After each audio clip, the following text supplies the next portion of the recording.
깨어나지 않는 아이, 뇌파 검사기가 그린 악마의 얼굴. 매일 밤 깨어나지 못하는 아이의 뇌파 검사기에는 단순한 전기 신호가 아닌 어떤 존재의 몸부림이 기록됩니다. 심연의 속삭임처럼 꿈틀거리는 검은 파동선, 아이를 붙잡고 있는 것은 꿈이 아니라 악신입니다. 해몽연구소가 마주한 가장 소름 끼치는 실화, 지금 시작합니다. 일부 깨어나지 않는 아이와 기괴한 신호. 서울 변두리의 한 대형 병원 집중치료실. 정정만이 감도는 그곳에는 벌써 3주째 원인 불명의 혼수 상태에 빠진 12살 소년 성민이 누워 있었습니다. 외상도 없었고 바이러스 감염도 없었으며 뇌 조직에도 아무런 이상이 없었습니다. 의학계는 이 기이한 증상에 고개를 저었지만 가장 기괴한 것은 성민의 머리에 연결된 뇌파 검사기가 보내오는 전기적 신호였습니다. 의사들이 자리를 비운 깊은 밤이 되면 모니터 위에 뇌파 곡선은 미친 듯이 요동치기 시작했습니다. 보통의 수면 상태나 혼수 상태에서는 절대 나타날 수 없는 날카롭고 불규칙한 선들이 화면을 가득 메웠습니다. 모니터 위에 검은 파동선이 살아 움직이며 마치 심연에서 올라오는 속삭임처럼 꿈틀거렸습니다. 그것은 단순한 전기 신호가 아니라 무언가의 존재가 몸부림치는 흔적 같았습니다. 파동선은 거친 심장박동처럼 요동쳤고 그 톱니바퀴 같은 곡선 안에는 인간이 아닌 목소리가 숨어있는 듯 기분 나쁜 소름을 돋구었습니다. 성민의 어머니는 결국 의학이 아닌 다른 곳에 손을 뻗을 수밖에 없었습니다. 그렇게 미스터리한 꿈과 무의식을 연구하는 사설기관인 해몽연구소의 4사람, 나정달, 김기령, 한모담, 조금병이 병실을 찾았습니다. 2부 해몽연구소, 심연의 실체를 마주하다. 연구소의 소장이자 냉철한 분석가인 나정달은 성민의 머리에 연결된 뇌파 검사기의 파형을 가만히 들여다보았습니다.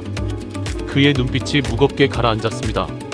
나정달은 이 파동이 인간의 뇌가 만들어내는 정상적인 전기적 신호가 아니라는 것을 직감했습니다. 파형의 특정 주기를 분석하던 그는 소름 끼치는 규칙성을 발견했습니다. 그것은 고대 주술에서 쓰이던 금기된 문양의 형태를 그리며 반복되고 있었습니다. 그때 호기심을 참지 못한 연구실의 천재 엔지니어 조금병이 주머니에서 특수 녹음기를 꺼내 뇌파 신호를 음향 데이터로 변환했습니다. 기계음이 지직거리며 병실 안에 울려 퍼지기 시작했습니다. 처음에는 그저 거친 잡음 같았지만 이내 주파수가 맞춰지자 방 안의 온도가 급격히 떨어졌습니다. 스피커를 통해 흘러나온 것은 수십 명의 노인과 아이들이 동시에 웅얼거리는 듯한 겹겹이 쌓인 기괴한 목소리였습니다. 인간의 성대로는 절대 낼 수 없는 저주 섞인 신음이 몰아쳤습니다. 무속인 출신이자 연구소에서 영적 현상을 담당하는 한모담은 전율하며 자리에서 물러섰습니다. 그녀는 떨리는 목소리로 이것은 단순한 악몽이 아니며 고대로부터 인간의 꿈을 집어삼키고 영혼을 사냥해온 악신이 아이의 무의식을 통째로 지배하고 있는 상태라고 경고했습니다. 3부 꿈의 궤적으로 들어가는 금기의 실험. 악신의 소나귀에서 성민을 빼내기 위해서는 누군가 직접 아이의 꿈속, 즉 그 깊은 무의식의 심연으로 들어가 악신의 눈을 돌려야만 했습니다. 그때 천재 엔지니어인 조금병이 나섰습니다. 그는 뇌파 검사기의 동조 장치를 개조하여 타인의 정신을 특정 뇌파 주파수에 강제로 동기화시키는 불법 장치를 완성했습니다.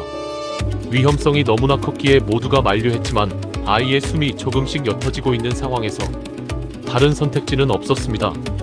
가장 대담하고 무서움을 느끼지 않는 강철 멘탈의 소유자 김기령이 머리에 전극을 붙이고 침대에 누웠습니다. 조금병이 복잡한 코드를 입력하자 장치가 거친 기계음을 내뿜으며 작동했습니다. 김기령의 뇌파 곡선이 성민의 기괴한 뇌파 곡선과 완벽하게 겹치기 시작한 순간 김기령의 온몸이 활처럼 꺾이며 격렬하게 발작했습니다. 그리고 이내 그의 눈동자가 뒤로 넘어가며 깊은 암흑 속으로 추락했습니다. 김기령이 눈을 떴을 때 그곳은 끝이 보이지 않는 검은 바다와 핏빛 하늘이 뒤섞인 성민의 꿈속이었습니다. 그 거대한 무의식의 중심에는 거대하고 형체를 알 수 없는 거무스름한 안개의 괴물, 즉 악신이 성민의 영혼을 검은 사슬로 칭칭 감은 채 서 있었습니다. 4부 악신과의 사투, 그리고 깨어난 신호. 현실의 병실에서는 피 말리는 전투가 벌어지고 있었습니다. 김기령이 꿈속에서 악신의 시선을 끄는 동안 한모담은 성민의 침대 주위에 부적을 붙이고 고대의 주문을 외우며 악신의 결계를 약화시켰습니다. 나종달은 모니터를 주시하며 김기령과 성민의 뇌파가 임계점을 넘지 않도록 조군병에게 끊임없이 주파수 조정을 지시했습니다. 꿈속의 김기령은 악신이 뿜어내는 공포의 환영에 맞서 정신이 붕괴될 위기에 처했지만 현실에서 들려오는 나종달의 냉철한 목소리와 한모담의 주문 소리를 이정표 삼아 버텨냈습니다. 김기령은 온 힘을 다해 성민을 묶고 있던 검은 사슬을 끊어냈고 그 순간 악신이 분노의 비명을 질렀습니다. 현실의 뇌파 검사기 모니터가 깨질 듯이 번쩍였습니다. 검은 파동선이 마지막 발악을 하듯 화면 전체를 뒤덮으며 요동쳤습니다. 조군병은 손가락이 보이지 않을 정도로 키보드를 두드리며 강제 차단 시퀀스를 실행했습니다. 강렬한 전기 스파크와 함께 방 안의 불빛이 모두 꺼졌습니다. 몇 초간의 절대적인 암흑과 정적이 흐른 뒤 비상전력이 들어왔습니다. 모두가 숨을 죽인 채 모니터를 바라보았습니다. 기괴하게 뒤틀렸던 검은 파도 같던 선들은 사라지고 그곳에는 지극히 잔잔하고 평화로운 인간 고유의 뇌파 곡선이 규칙적으로 흐르고 있었습니다.